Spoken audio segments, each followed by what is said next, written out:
Blackhawks fans, welcome to another Hawks Happy Hour in this Friday edition of Four Feathers Podcast, Season 6, Episode 12. There's a call for reinforcements. Frank Nazar is with the Blackhawks. I am Ron Luce, joined by Tony Marchese on this fine Friday evening, Friday the 13th, may I add, Mr. Marchese. My friend, how are you, and happy Friday? Happy Friday. I didn't realize it was Friday the 13th until you just brought that up there. That kind of makes a ton of sense. Ron, I'm doing okay. I'm a little angry at yesterday's Blackhawks game. If I get this off my chest right now, that was a frustrating game to watch.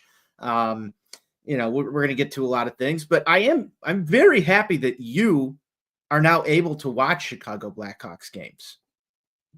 Very happy about that. It's very nice. Yeah. For anybody that didn't see, you can find it over at Luce on Tap, Tony on Tap. You retweeted it and reposted it as well. We finally got the antenna to work. We had to move it over about 1.5 inches. We gave it its own little salesman headset look with some tin foil. And lo and behold, son of a bitch, it worked. At one point, I was the antenna. So it was a hell of an experience, but we did get to watch a little bit of the game, and we will be able to watch games going forward, which is certainly splendid, especially because in less than 24 hours, we get to see the Blackhawks in action again. It's a noon game on Saturday, and we'll talk about that a little bit later. But Tony, before we get into everything, as always, I want to remind everybody to follow along with us here at the Four Feathers Podcast at Four Feathers Pod on the socials. You can follow myself. I am at Luce on Tap, Tony on Tap, at Nani Johnny. You know the drill. Follow all of us as well. Like, subscribe, hit the bell button on YouTube. You know when Four Feathers goes live and all the other great shows go live. This is the second show already running today on the network. Cubs on Tap ran a little bit earlier, covering the big trade happening over on the north side in baseball. So any Cubs fans, check that out. That'll be posted anywhere you listen to your favorite podcasts this evening. Tony, Blackhawks go 1-3 over the last 4 games. A 4-2 loss against Boston last Wednesday, a 4-2 loss against Winnipeg over the weekend, but a 2-1 win against the New York Rangers on Monday night. That was against Shesterkin too, so that's a big game for the Hawks. The first win for Anders Sorensen as the head coach of the Blackhawks, and then, as you mentioned, that Thursday game, a 5-4 loss to the Islanders, but for what it's worth, it was 5-1 at one point in that game. Hawks made one of those kind of, I'll call them the fake bullshit comebacks at the end to get us interested and get us excited, but ultimately not able to take care of business. So, Tony, I mean, before we talk news, obviously there's plenty of news to get to and fresh faces and things like that here with the Blackhawks, but just kind of raw reaction, 4-game sample size. How are we feeling so far in the Anders Sorensen timeline, I guess, as Blackhawks head coach? This could have been my ruffled the feathers segment as well, but I'll give it to you here since you're bringing it up. I don't feel really any different than with the Luke Richardson era Blackhawks right now. I know that there's a lot of people who are big fans of Sorensen's system and just the changeover because he's not Luke Richardson. But I believe that Luke Richardson probably could have held the same record through these games so far that Anders Sorensen has had. That's not to say I'm not a fan of him. I just think it's relatively small sample size. The new coach bump doesn't really seem to exist here. That's not something that we're seeing at all, at least in my opinion. I know you get Bedard on the board early yesterday. You had this fake bullshit comeback that you just mentioned.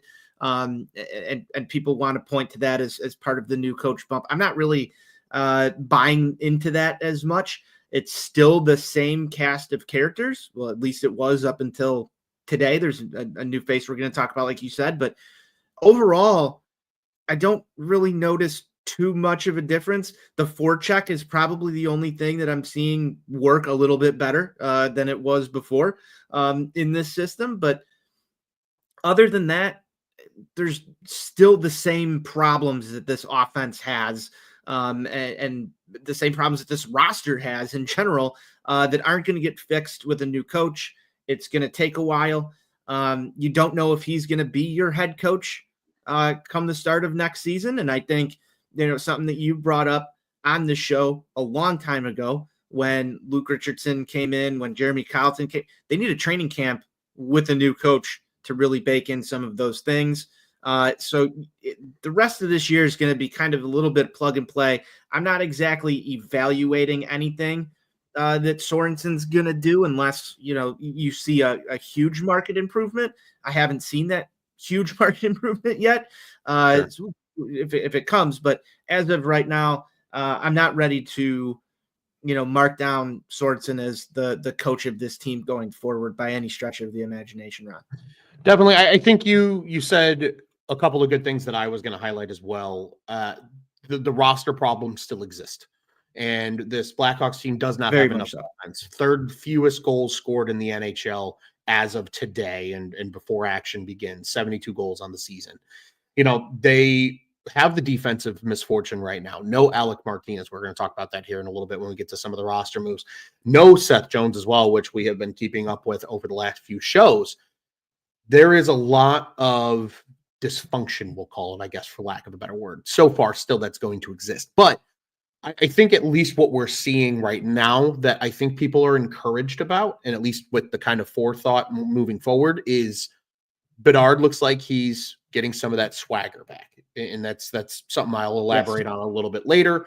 But he looks like he's getting some oomph. We're seeing some fresh faces come up. We're going to, really dive into that here in a few minutes. But I think, Tony, at least for me, the one thing I will take away, though, and that this was something that was strong and still performing well even under Richardson, this PK has been phenomenal. They have not allowed a goal against on the PK in these last 4 games. 5 for 5 against Boston, 2 for 2 against Winnipeg and New York, and then 3 for 3 last night against the Islanders. I mean, that is exactly what you want out of your special teams. And they've registered 2 power play goals in the last 4 games. So the special teams seems to be doing a lot of good things, but it's still the 5-on-5 play. You mentioned the change, right? More forecheck, more open style of game, which is going to lead probably to a lot of losses that we identified and myself and Johnny talked about on the last episode, which is, some of those uglier losses that we haven't seen yet, but I'm sure we're going to see at some point. Tony, before we keep pushing forward, I want to get to the comment section just really quick because our boy Skokes, dudes, what's up? And you can join Skokes in the comments, jump on either YouTube or Twitter. We'll see them all, and including Facebook as well. We got one here from Kevin Patterson. It says, we just got to hope that Smith, Maroon, Hall, Martinez play well so they can be flipped at the deadline. And I think that's where, a lot of the kind of forethought and kind of focus is going to shift. I think for a lot of people, it's what veterans can be shipped off at the deadline and what young guys can kind of replace them. I think we're a little too far out for the former to really kind of specify and say, oh yeah, this guy's going to go somewhere and actually be worth something to somebody else, right? Like there's no guarantee that Maroon or Smith are worth anything to a competing team, but maybe Taylor Hall and Alec Martinez do. But there is one thing, Tony, that we can get into, and that is some of those young faces. But before we go there, I want to give you the opportunity. Anything else over these last 4 games that you really want to call out that you've seen so far? Goaltending with Peter Mrazek down. This is going to be a rough stretch, but I do have to throw out. It was nice. I know it was only the back half for Drew Commesso after Soderblom was pulled, but good to see him get some game action, not give up a goal. I assume he's going to get a start here coming up soon, but I think we're going to see some goaltending losses potentially between Drew Commesso and Arvid Soderblom if the injury to Peter Mrazek continues to linger. Obviously, Laurent Brossoit is on the shelf still, and we have yet to see him, but the goaltending went from what was going to be deep to feeling very, very thin right now, Ron, and that's another concern that I have as well. Hopefully Commesso steps up, and this was just one of those games that Soderblom can put behind him, but a good start to the season, really, really good start to the season, could get derailed with a performance like that yesterday. I'm kind of worried about that. Don't want to go back to seeing what we saw from Arvid Soderblom last season because I didn't want to have to use the cheese meme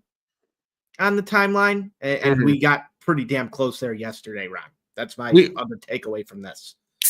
First off, we'll get a quick Friday hashtag crack him in there. Second off, I completely agree with you, Tony. I think watching the goaltending over the coming games and what we've even seen in the last 4, I think Soderblom has proven pretty well overall over the last 4 games. I think really the Islanders game being the only true eyesore, I'll call it, in terms of a box score. But 3 goals really against Boston because of an empty netter. You can argue the same against Winnipeg. 3 goals against Winnipeg. 1 goal against a good Rangers team who is sputtering ever so slightly, but a good Rangers team nonetheless. It's just weird that, like, of all the teams that beat you up, it's the Islanders who are like one of the most boring teams in the NHL. But maybe neither here nor there. Maybe just it's a little bit of Arvid Soderblom getting burned out because that was his 4th straight start. Remains to be seen. Peter Mrazek should be back soon, though. They said 1 to 2 weeks upon his dismissal. We're already about a week into that, so should expect Peter Mrazek back sometime next week, which is great because a lot of games coming up at the United Center as well here in the upcoming schedule as well. But well put. Good to see Drew Commesso make his debut. I'm sure we will get to see a start maybe in the next couple of games that we're previewing and wondering what's on tap next at the end of this segment or in show, which we will get to a little bit later. Tony, before we get into the real meat and potatoes of what I think we're going to discuss here today, I do want to just bring up some of those roster notes. We already mentioned Peter Mrazek. You mentioned Brossoit. This was as of November 29th, as we've noted on previous shows. They said at least 6 more weeks because he underwent another procedure. So we probably won't see him until after the start of the year at this point. Probably in that early January slate might be the first opportunity we get to see him. Seth Jones should be returning soon, though. The kind of estimated return date is against Seattle, which is the first game outside of our scope in our What's on Tap next. So that's not in the next 3 games, but rather it's the 4th game. So could be getting a big addition back on the blue line. And Alec Martinez was just placed on IR on Friday with a neck injury that is retroactive to the 7th. He was listed as day-to-day there for a while, but left practice on Wednesday, returned to Chicago, and got completely off the New York swing of the trip on the East Coast and being reevaluated there. In the meantime as well, Tony, and this is going to lead us into our next segment now, Joey Anderson was placed on waivers. Kevin Korchinski was recalled, obviously, as was Drew Commesso. Korchinski's gotten a few games of action so far. Obviously, there's another big call-up that happened today that we're going to talk about too. But Korchinski, I know a guy, Tony, that you advocated for during the summer to get every opportunity to earn a spot on the team.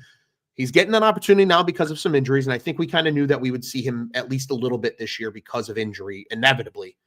What do you think so far on the Kevin Korchinski sample that we've seen here, largely on this road trip? First off, credit to him for trying to grow a mustache. It's admirable. Second off to that, he's played pretty well. You know, I know that you and our other co-host, Johnny, have advocated for him to spend a lot of time in the AHL, and I understand the reasonings for that. He's provided just a different sort of look than this, I'd call it an elder statesman blue line that we've had to start the season. So it's been a little bit of a breath of fresh air just to get to see Kevin Korchinski out there. I know that Sorensen raved about him after his first game. He had a good look last night against the Islanders, almost put one home. You know, I think that it's still such a small sample size of a couple games here. There's going to be times where he's going to get exposed, and you've seen that already in certain circumstances. But for a young defenseman, he's already got a year in the NHL under his belt. It's basically just, in my interpretation of this, is a short stint to cover for injuries, and he's going to be right back down to the AHL. And that's not the worst thing for him at this point, but it is a good breath of fresh air. I've liked what I've seen from him. His game looks a little bit better than last year. Some of the, rookie things have started to clean up just a little bit, but it's still very much so a work in progress, Ron. One other thing that I wanted to mention on the forward line while we're talking about roster, and I saw this, Smith didn't practice today. I know I'm shifting gears here, but there were lines that came out. I believe it was an afternoon practice today. Lines came out and things were shifted around a little bit. Outside of the Joey Anderson thing, if Smith were to go down, are the Blackhawks going to pull up another defenseman? I know that they pulled up Frank Nazar, as we're going to get to here in just a second, in place of Martinez. If you've got another forward down, you've seemingly already called up another forward. Could you see another stint for Louis Crevier or someone else coming up here, Ron? I don't have any information on this injury right now, but just interesting timing to see them sort of flip, the forward spot in for a defenseman who went down as Korchinski had already come up already. So it seems like they're playing a little bit of musical chairs with this roster right now. It does certainly feel that way. Quickly returning to the Korchinski topic before I answer your question, I think well put. Still a lot of things to clean up. Rewarding him, I think, is what this stint is for good play in Rockford. I think he's been very strong in Rockford so far.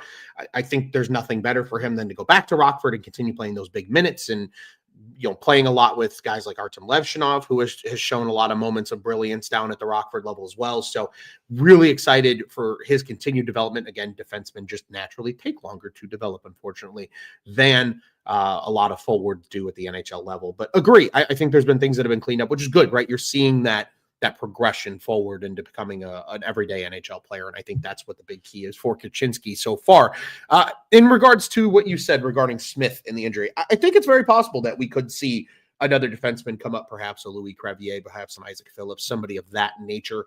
I think there's also the opportunity where maybe we see one of these other forwards who's having a strong start to the year. Colton Dock is currently the Ice Hogs, I guess, leading scorer technically now after today's roster move, but maybe a couple of these guys get a look, for a few games, just if Smith is dealing with anything major. I think as long as he doesn't need to touch the IR, I don't think they're going to make a roster move. I think they'll just let him sit for a few games and play Joey Anderson, perhaps in that fourth line role, just to kind of, make up for the time being. But again, I think it'll completely depend on the timeline of Smith. If this is something serious versus just like he's a little banged up and they just want to give him some time off, which absolutely could be the case. We saw Alex Vlasic not practice this week just for maintenance reasons as well. So something that we could potentially see here, I think, in the near future, Tone. But let's talk about the elephant in the room, shall we? You mentioned Martinez goes to the IR. Frank Nazar called up 24 points in 21 Rockford games. He was really, really good in the AHL. He was not only the Rockford Ice Hogs league scorer, he was also the top scorer amongst all AHL rookies, which is certainly something to say. And just in points in general, he is up there amongst the rankings. I don't believe there's anybody in the AHL, at least entering play as of a few days ago, that was above 30 points, and Nazar right there at 24. What was your initial reaction to the news this morning, Tony? How did it make you feel? And kind of what were some of the coinciding thoughts that you had with the promotion for Frank Nazar now to the roster? So I sort of felt this one coming, for better or for worse. The rumblings have obviously gotten pretty loud on social media. Very loud. You couldn't really avoid it if you were in Blackhawks circles, the talk of bringing Frank Nazar up. And we talked about this at the top of the show. This team has struggled immensely offensively. And Nazar, a guy that's got some scoring ability, showed that in his first game in the NHL last year after signing with the team. Someone that could come in here and potentially make a decent impact on the score sheet night in, night out, is a welcome addition. Now, there's probably also, just as we talked about with Korchinski, going to be some growing pains with this one. And I know that the big question is going to be, is Nazar up to stay, or is this just a stint? And I think the only person who can answer that question is going to be Nazar himself with his play on the ice. If you're seeing him find the back of the net, there is absolutely no reason, in my opinion, that you don't keep him up here with this team, especially with the way that this offense has looked.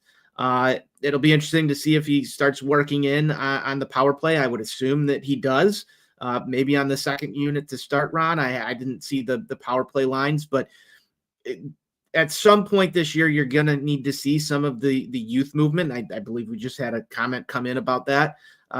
There's not really a lot of youth so far for the Blackhawks this year. It's been Bedard and a bunch of veterans. Alex Vlasic, you could probably make an argument, is the other developmental piece that's been on this roster the entire year. I kind of look at Reichel as a guy who's, shit or get off the pot really at this point in time versus a developmental guy. So it'll be interesting. And I think it's going to be, sort of a move that the Blackhawks are making in order to keep people interested in the game right now. You're starting to get into the middle of the season, just sort of the go through the motions point in the schedule. So having Nazar up injects a little bit of life, not only for the team, but for us fans as well, watching it. So it'll be interesting to see how this goes. I would predict right now that he's gonna look okay and potentially make a case for himself to stay up here. But that was like my initial reaction was, what are we going to get out of this? And honestly, it boils down to what he's able to contribute on the ice. If he starts to struggle, I think he'll have a quick leash and he'll be right back in the AHL, a little more seasoning, probably see another stint towards the end of the season. But I hope, as a fan, as someone that covers this team, that he makes an immediate impact and, we get to watch him play some good hockey through the rest of the season. That said, you add another name to this, and I know I'm getting a little long-winded here, but you add another name to this forward group that's been shuffled all over the place through the beginning of this year. You're already seeing that line blender go with Sorensen that everybody was complaining about with Luke Richardson just a week ago. So we're going to need to start to see a little bit of consistency. There's probably going to be someone, and Kevin Patterson has a comment in here, who comes out. As of right now, the rumbling on that was Smith due to the potential injury. My name right there, Kevin, would probably be, make sure you're not seeing any more Anderson. I know you guys don't like that, you and Johnny. I'm not as high on Anderson as you guys are. And Mikheyev has been on and off the ice as well throughout the season. I know he's looked a lot better of late, but you got to juggle it somewhere. I know the name that everybody's going to want to go to is Pat Maroon, but I really like him on the fourth line with Reichel. I think that there's been chemistry there. I don't 100%. think you want to break that one up. No. The one name though, Ron, that and this is interesting is Nick Foligno. Like, what has that guy been doing in a while? I know you don't take your captain out of the lineup, but holy moly, man, we're going to need more out of Foligno. He sort of feels like a logjam in there as well right now. But hey, it's going to be up to Frank Nazar to make his way into this lineup. I don't think that you call him up to sit him on the bench. But results matter here. So if there's no room for him, it's back to the A. Ron, what were your thoughts? No, I agree. I think for the time being, it's seeing if he brings a spark. I mean, he's dominated at Rockford, right? I think that's the key here of why maybe over the last few days of the idea, especially once, as soon as Elliot Friedman gets involved in a rumor, there's legs. I think with Nazar right now that he's here to be a spark plug, hopefully. He's shown that he can compete at the AHL level. He's shown what he's able to do. Can he do it in the NHL? We're going to find out. I agree. I don't know if he has a super short leash, but I think it's a shorter leash than a Stan Bowman would have had on a prospect at this point, right? I think they're going to, if he mightily struggles, they're going to say, hey, look, you've learned what you need to improve on. Go back down to Rockford and work on those. He still had some things at Rockford that he was doing that weren't the greatest, that were still kind of learning moments and adjusting to pro hockey. We know what he brings in terms of an offensive presence. I think it's going to be some of the other things, maybe some of the smaller things that go a little more unnoticed that he's going to need to continue to work on. But I agree. I think as long as he plays at least admirably, I think he's here as long as he wants to be. It just comes down to, does he become a liability in the lineup or not? If he becomes a liability, he's going back to Rockford. If he's a jolt in the arm, I think he's going to stay for as long as he can. A couple of quick comments here. Speaking of some of the youth movement, Tone, the Bears Cave here saying, stop watching the game at 1-4. He asks, how did the Hawks come back so hard? Was it just garbage time goals? Yeah, largely. It was a lot of third period goals. It was a 5-1 game. The most dangerous lead in hockey is a 3-goal lead for a reason. But when you have 4, you can usually squeak them out. And that's what happened with the Islanders. Kevin said a little bit earlier as well, Korchinski playing with a lot of confidence. That's what he's noticed in comparison to last year. And we already saw the youth movement comment about Nazar. Tony, I think the thing with Nazar for me that you almost have to do, and I think Sorensen's going to do it because of his familiarity with Nazar through the first, we'll call it quarter of the NHL season, almost third of the NHL season. He needs to play top 6 minutes. Right? Like to me, there's no other way around it. He needs to be your second line center. And you need to find out what you have. Can he be the Robin to Bedard's Batman, right? That's what they want to know. Because if you get 2C and 1C figured out, everything else kind of starts to fall into place. I think I've said it before on this show, and I think there's absolutely a possibility that Nazar is a winger at the NHL level, which I don't think is the worst thing in the world. But then you got to figure out that 2C position. And maybe the only other guy in the system that you could argue would be that someday is currently playing at North Dakota and Sasha Boisvert. So we'll have to wait and see what happens. But I'm hoping that they kind of just throw Nazar into the fire. Play him on the second line, play him with scorers. Maybe that's Hall and Bertuzzi. Maybe that's Kurashev as a part of that group, whatever. Play him with scores, see what happens, give him some power play time, maybe especially with Connor Bedard. I think that would be beneficial to both youngins, or at least separating them on the power play and one being on one unit and the other being on the other. And just let him play. If he makes mistakes, so be it. The team's already bad. They're last in the league right now. They've only got 20 points in the standings. Let him develop, let him play and see what he can do. And I think that's just kind of my mindset at it. But don't also let him get too discouraged either. If he starts to really struggle, hey, kid, you're going back to Rockford. No worries. We'll see you later in the season. Go work on these things. You know what you need to work on now. You've gotten that taste. Here's your reward for really good play. Keep going. And I think that's what Kyle Davidson and the Blackhawks want to see. And that's kind of the approach I'm taking to it as well, Tony, with Frank Nazar coming up. Certainly excited to see what he can do. We saw, obviously, the game against Carolina last year where he debuted. He was a spark plug, scored on his first shot in the NHL, almost had another one just a few minutes earlier in that game. Very excited, though, to see him come up. Again, a little bit of a breath of fresh air, I think, for the roster, both he and Kevin Korchinski. Just if nothing else, you get a glimpse into what the future looks like, especially amidst, another painful season largely so far for Blackhawks fans everywhere. Tony, I ask you with Nazar and what you're curiously what you're thinking. Who do you think are the best wingers for Frank Nazar if he assumes the 2C position on this stint with the Blackhawks? I would like to see him with Teravainen. Is probably my one lock. You've seen, Bedard sort of mold with Kurashev for the most part here. I know there's been a lot of plug and play. I'm going over 2 years worth of history. I would probably say Teravainen and Hall is what I'd like to see. I think that gives it a lot of offensive firepower, although there is a case to be made for Bertuzzi to play in that role as well. I know it's been a slow start to the season for Tyler Bertuzzi. You saw some offense yesterday, albeit in garbage time. So I think that you've got a case to give him some good minutes here over this next little stretch. See if that isn't more than just a flash in the pan, and we can continue some offensive production from Bertuzzi. So I don't think you can really go wrong with Hall or Bertuzzi on a line on that second line with Nazar, assuming that's where he winds up. But I definitely think Teuvo Teravainen is probably he would be my lock to put on that line with him. That sort of makes the most sense to me. Your thoughts? Sure.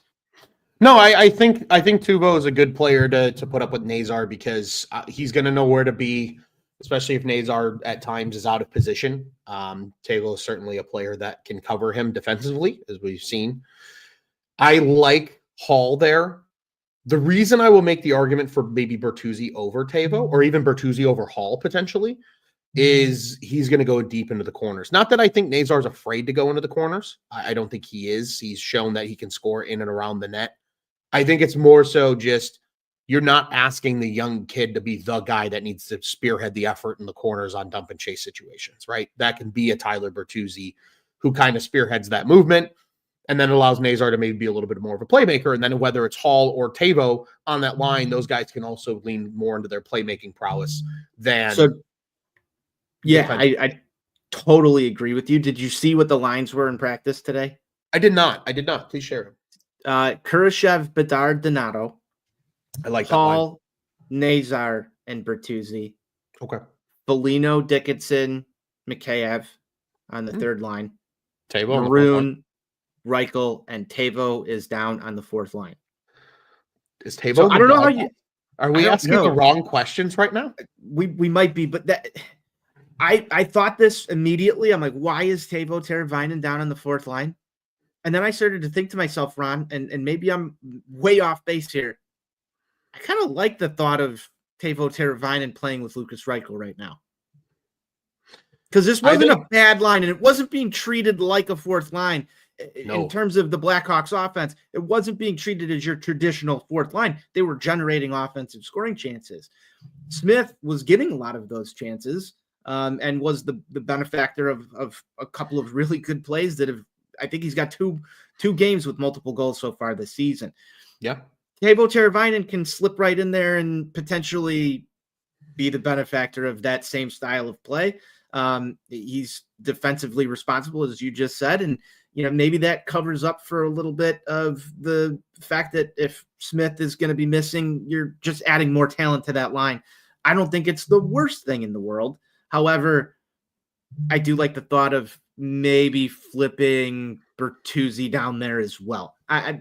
It's going to be hard. This is the crazy part right now, and this is what makes my head spin, Ron, is we're sitting here trying to figure out how to put these lines together and, not have a Tavo Teravainen on your fourth line. And we sit here and we're also discussing how putrid this offense has been. And yet the thought of Tavo Teravainen playing on the fourth line is like, whoa. It's kind of a double-edged sword. It is really how the argument feels right now. I think I would make the argument, Tone, especially if Smith is out of the lineup for injury reasons. I think a really good pairing would be, given what Smith has been for the Blackhawks this year, might be Ilya Mikheyev because of the speed. I think that could complement a guy like Lucas Reichel really well. Not that Tavo Teravainen can't, but I think that might be more of a situation where maybe the skills play a little bit better because he's kind of a gritty but also skillful player as well. I would do the same thing as you. I think Mikheyev would be on my fourth line and not on my third there. And then I think you could throw. You could throw Tavo up on the third line. Gives you a little bit of scoring prowess next to guys like Foligno and Dickinson, who are all three of those guys then are very responsible two-way players that can give you offense while still being defensively responsible as your third checking line. And they're all veterans, right? You can let the young guns be young guns and play fast and do what they got to do. And then you can let the kind of the older experienced guys be the lockdown guys when you need to shut down a top line like a Connor. See, Ron, I disagree with you on this one. I would flip Bertuzzi down to that third line. I think that gives you the most grit on one line in Foligno, Dickinson, Bertuzzi. That would be a tough line to play against. And then you open up Tavo a little bit more offensively with Hall and Nazar. So that's I think maybe I would make the argument against that just because then you balance out some of that grit amongst all of the lines. I think especially with young players like Nazar and Bedard, I think having some of that grit is good for those guys because it honestly does just kind of keep teams in check, right? We haven't seen Lucas Reichel get beat up a lot this year because Pat Maroon's going to beat the shit out of you if you do. Kind of the same idea, maybe is where my head's at right now. But I think all fair points on your end as well. It'll be interesting. It'll be interesting to see what Sorensen trots out at noon on Saturday against the New Jersey Devils. That'll be probably the first feel of kind of how Nazar fits and what they're going to try next. And then we can see how that evolves as they return to the United Center on Sunday for the upcoming stretch, which, Tone, if I remember correctly, yes, it is 3 consecutive games at the United Center before they depart on the road again here in the month of December. Tony, final thoughts on Nazar's call-up before we start to round out the show with our usual segments and some other news and notes?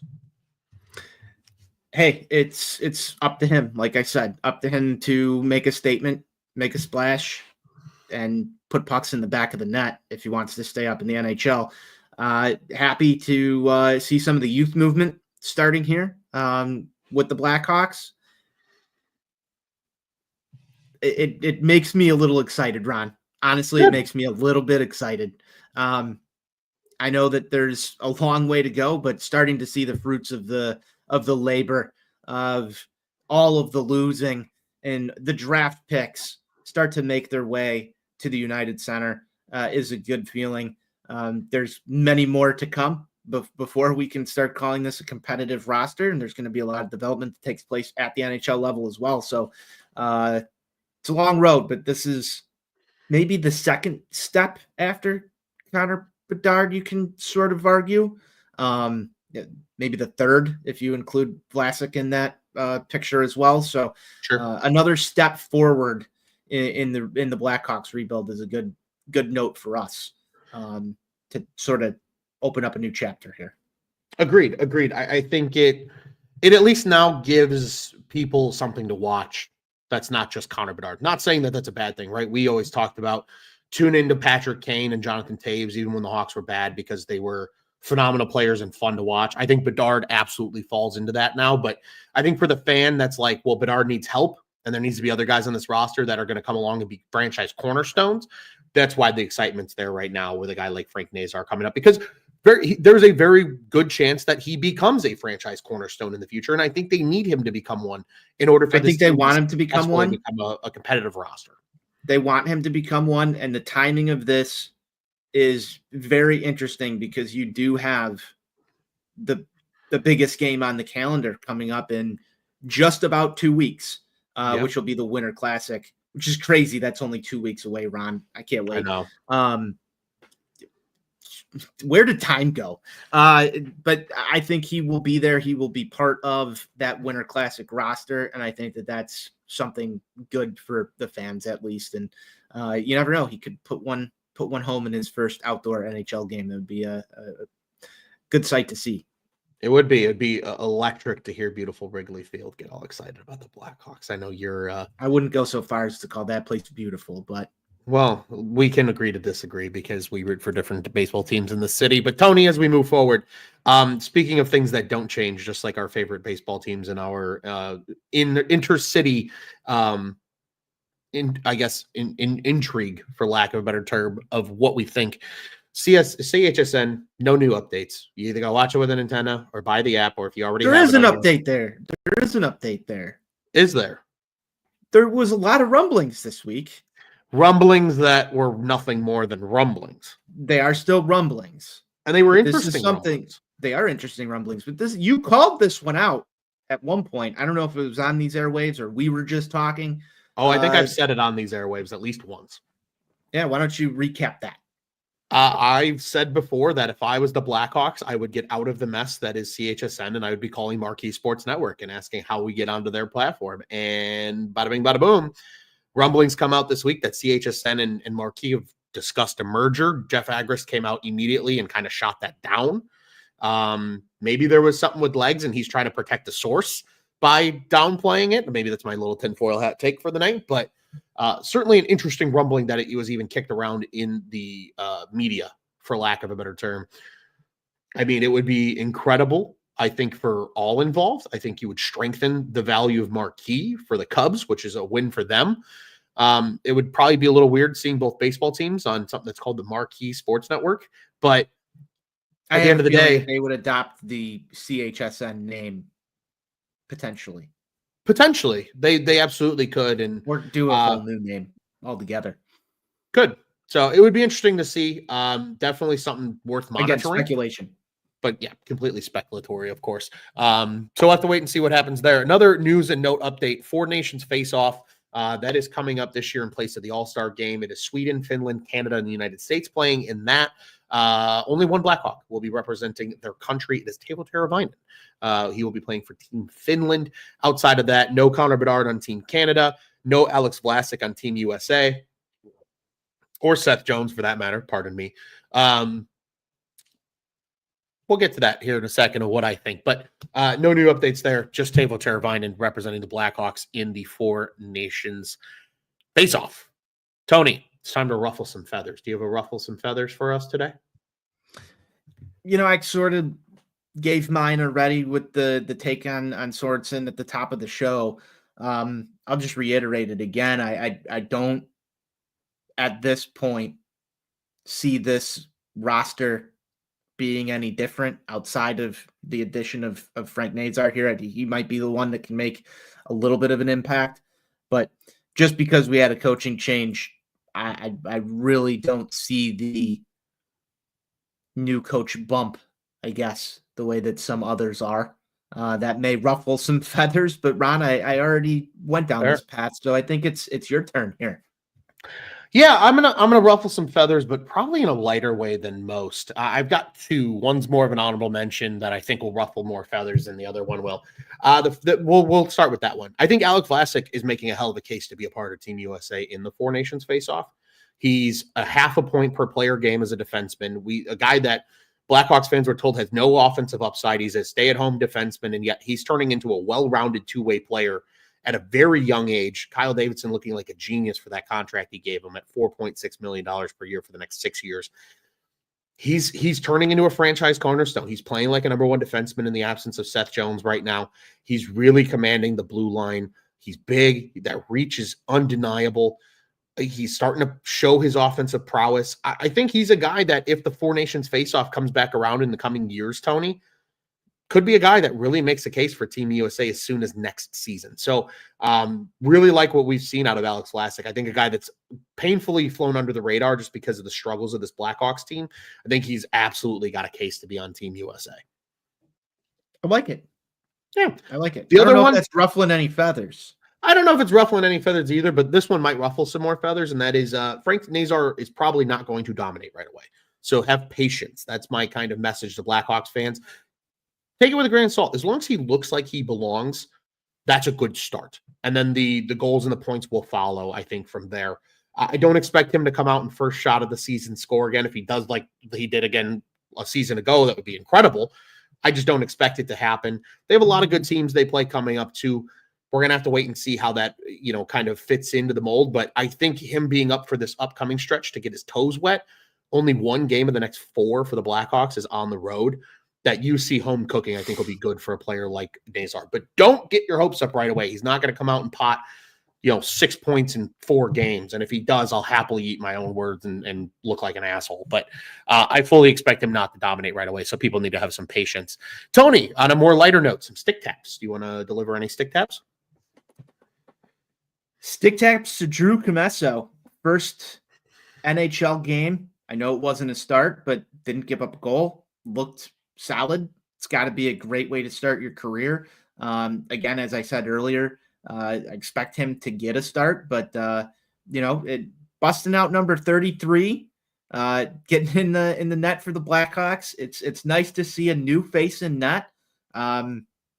Hopefully, that's the start of a long, good career for Drew Commesso.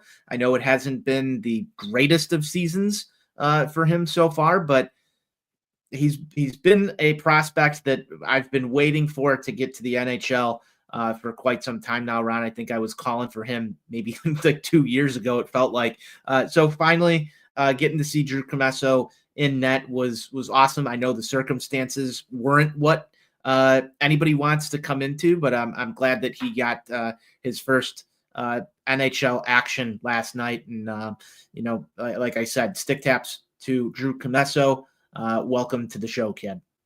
Yeah, absolutely. Well put. Welcome to Drew Commesso to the NHL. I've got a 2-parter again. It's also a little bit of news piece, and I think that's part of the reason we want to bring it up here.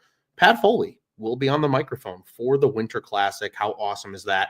Pace Setter a little bit earlier saying here a Foley Winter Classic jersey with tree on it would be fun to make. You have inspired me, my friend. That might be the Winter Classic jersey of choice for Ron Luce. But good on Pat Foley. It's going to be awesome. I'm going to have to record it just to listen. I'm going to record it too. Just to listen to him and to hear his voice another time on a Blackhawks call. And other stick taps to Connor Bedard for getting his swagger back. 5 points in his last 3 games. The 6 snipe against the Islanders that opened the scoring on Thursday night. He's starting to look like Ron, a confident player again. How good is Connor Bedard? He's so good, Tony. He's so good. And it's very excited to see that he is so good. 24 points now in 29 games on the season for a kid that people were saying was ruined by Luke Richardson and was being defensively too responsible as a 19-year-old in the NHL, the second youngest player in the league behind only Macklin Celebrini. He's doing pretty good. I must say. So good on Connor Bedard and good on Pat Foley. I cannot wait to hear his voice. I might keep that recording till the end of time of him in the Winter Class. Could you imagine if that game goes to overtime and Bedard wins it and we get a Bedard Hawks win call from Pat Foley? Oh, man. Electric. Goosebumps. It would be cinema. We need more Pat Foley. We do need more Pat Foley. I miss Pat Foley dearly every single day. Tony, what's on tap next? Well, the Hawks got 3 games coming up here before we are back on the microphones with everybody. Saturday against New Jersey. That is a noon Central Time start. That'll be on CHSN for those in the market, NHL Network for those outside of the market. Sunday, they are back at the United Center. That is a matinee game. No Bears football this week, so they are not competing with the Chicago Bears in the market. That's a 2:00 Central Time start. Again, CHSN and NHL Network if you're outside of the market for that one. And then the Blackhawks play on Tuesday. That'll be against the Washington Capitals. That is a more traditional 7:30 start time and also can be found on CHSN. Tony, neither one of us were right last time. You said 2-1.